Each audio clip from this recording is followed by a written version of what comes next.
자, 파트 3 동물생리학 23장 근골격계 165쪽에 19번 문제 하겠습니다. 자, 요거는 뭐 하면 도움은 되는데 밑에는 미기출 개념이긴 합니다. 좀 뭔가 상충된 게 있으면 그냥 요거 문제를 버리시면 될 것 같아요. 다음은 단일 골격 근섬유에서 운동신경의 전기자극을 1회 준 다음에 발생하는 근섬유. 근섬유는 근육세포 한 개를 말하죠. 우리 수업 시간에 배울 때 정기적 자극이 오면 근섬유는 실물의 법칙이 작동한다. 실제로는 이렇다고죠. 제가 실제로는 운동 누련이 한 번 뇌에서 수축하겠다고 생각하면 10번 이상의 자극이 동시에 운동 누련에서 생기면 근육은 최대 수축을 하게 된다. 그래서 근섬유는 실무율의 법칙으로 수축한다. 수축 안 하거나 하거나. 근데 이거는 실험에서만 관찰될 수 있는 연축, 그다음에 비융합 강축에 대한 내용이 되겠습니다. 그래서 실험 조건이 이렇게 나와 있잖아요, 그렇죠? 네.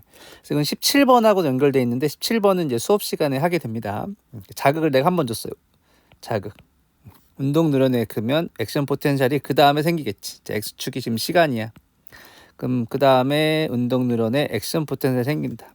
그럼 그 다음 시간에 운동 누련의 말단에서 아세틸콜린이 나오겠죠? 그 다음에 근육에서 활동 전이가 생기겠죠? 그 다음에 근육에서 SR에서 칼슘이 나와서 칼슘이 증가하겠죠. 요때부터 이제 수축이 되는데, 수축은 칼슘이 나오자마자 되는 게 아니라 칼슘이 나온 조금 있다 되기 시작합니다. 그리고 이거 외우라고 했죠? 칼슘은 계속 항상 일정하게 칼슘 펌프로 늘 제거된다. 이게 그 다음 20번 문제 디귿에 있죠. 구간 B라고 했는데 구간 B가 아니더라도 근육에서는 세포 내 칼슘을 제거하는 기작은 늘 작동합니다. 늘 작동하기 때문에 얘는 이제 맞는 보기가 되겠죠. 아무튼 제거하기 때문에 수축 자극만 주면 알아서 수축했다가 일정 시간이 지나면 칼슘이 재개돼서 근육의 수축 장력이 떨어지게 됩니다. 이거를 우리가 연축이라고 하자. 한 번의 실험적 조건에서 내가 자극을 줬을 때 칼슘이 증가했다 감소함에 따라 근육의 수축이 증가했다 감소하는 근육의 한 번의 자극으로 수축되는 것을 연축 트위치라고 하자 한 겁니다. 근데 여기서 연축이 끝난 다음에 동일한 자극을 한 번만 더 주면, 기억복이 해당하는 거를 여기라고 생각해봐. 끝난 다음에 자극을 한 번 더 줘.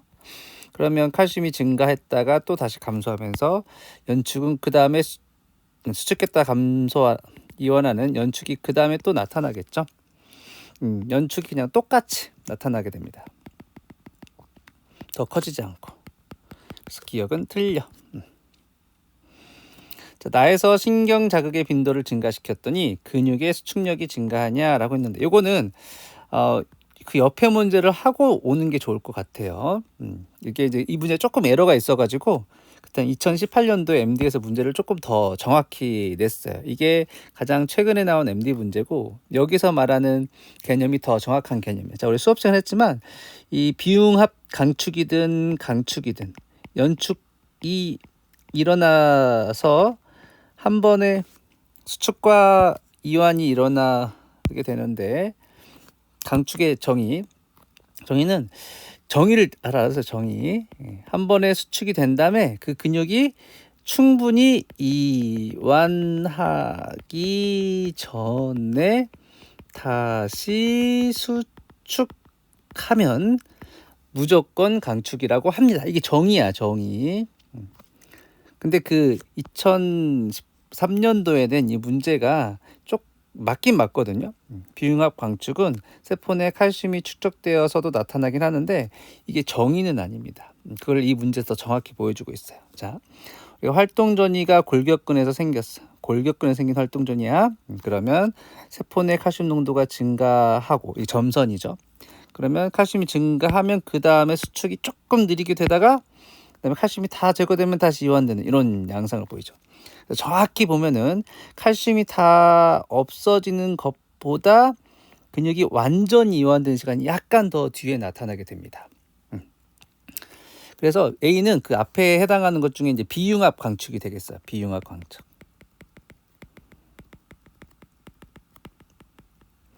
그래서 이건 어떤 조건을 해놨냐면 자극을 한번 줬어. 그래서 칼슘이 증가했다가 완전히 떨어지면 그때 다시 한번 자극을 주는 거야.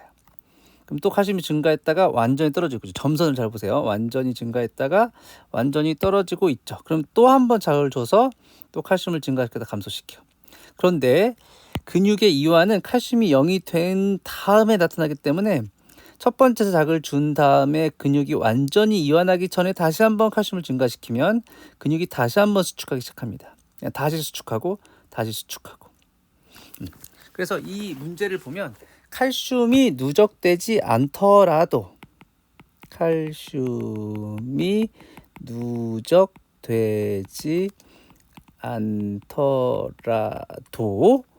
이완하기 전에만 한 번 더 자극을 주면 강축이 일어난다는 사실을 이 문제를 통해서 알 수 있습니다. 그렇죠? 근데 비융합 강축은 세포질 내 칼슘이 축적되면 무조건 나타나죠. 무조건 나타난다. 이걸 보면서 알 수 있다. 자, 그래서 칼슘을 한번 누적시켜 볼까요? 칼슘이 증가했다가 감소하기 전에 자극을 줘야 되겠죠. 그래야 다시 칼슘이 이렇게 올라갈 거 아니야. 그러기 전에 또 한 번 또 자극을 주면 또 칼슘이 더 올라갈 거 아니야.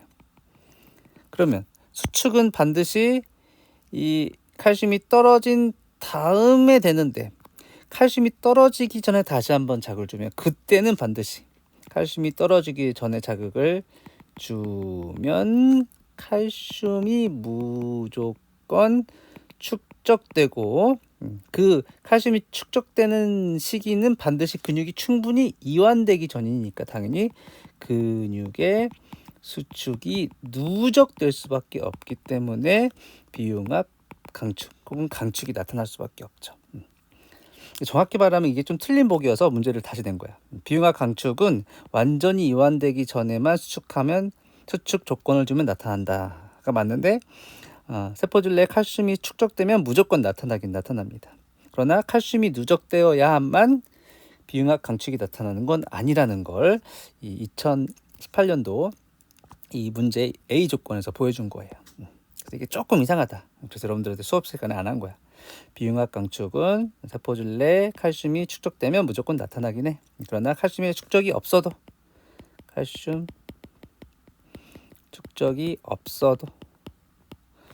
이완 전에만 자극을 주면 나타난다. 이게 더 정확한 개념이라서 2018년도에 다시 한번 고쳐줬죠. 여기서 맞다고 했으니 그냥 맞다고 하세요. 여러분들은 뭐 이렇게 애매하게 안 나올 거예요. 너무 걱정하지 마시고.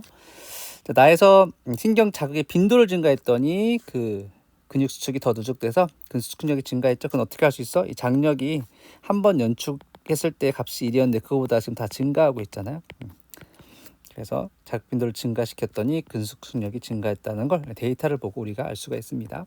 그래서 니은 디귿에서 6번이 답이고요. 디귿 아까 말했죠? 어떤 구간이든 세포의 칼슘은 늘 제거하기 때문에 디귿은 맞고, 근데 그 자극을 굉장히 되게 많이 주게 되면, 자, 이게 B처럼 아주 강한 자극을 주게 되면 칼슘이 내려오기 전에 또 들어가니까 그 세포에서 나올 수 있는 최대 칼슘이 누적되면서 그 근섬유가 낼 수 있는 최대 장력을 만들어내게 되죠. 구간 A에서 세포 내 칼슘 농도에 대한 장력의 비율, 이건 데이터를 보고 하면 되지 않겠어요? 이 지점, 어떤 지점을 봐봐요. 칼슘 여기라고 해봐. 여기라고. 칼슘이 높은데 얘는 장력이 크죠. 얘는 칼슘이 높은데 장력이 작잖아. 구간 A에서 그 지점마다 칼슘의 농도는 동일한 지점을 기준으로 했을 때 얘는 융합 강축이 일어났기 때문에 장력은 다르다. 그래서 기억은 틀리다 이렇게 하시면 됩니다. 구간 A에서 장력이 계속 증가하는 이유는 새로운 자극이 와서 이완 전에 수축하기 때문에 그렇죠.